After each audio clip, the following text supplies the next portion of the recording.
Taste the Daily.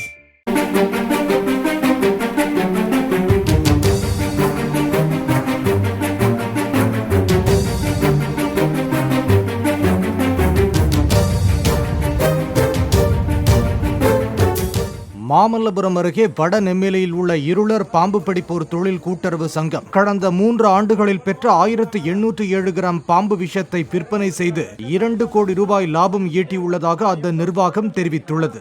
இங்குள்ள விஷப்பாம்புகளில் இருந்து எடுக்கப்படும் விஷம் புனே உள்ளிட்ட சில நகரங்களில் உள்ள விஷமுறிவு மருந்து தயாரிக்கும் நிறுவனங்களுக்கு விற்கப்படுகிறது. ஓராண்டிற்கு சராசரியாக 500 கிராம் விஷம் எடுக்கப்பட்டு 2 கோடி ரூபாய் வரை விற்பனை செய்யப்படுவதாக தெரிவிக்கப்பட்டுள்ளது. அந்த கோவத்தோட அந்த கிளாஸ் மேல எடுத்து வைக்கும் போது இந்த செகண்ட் அந்த விஷம் சீக்கிரமா 2 பல்லு ஓபன் ஆகுது பாத்தீங்களா?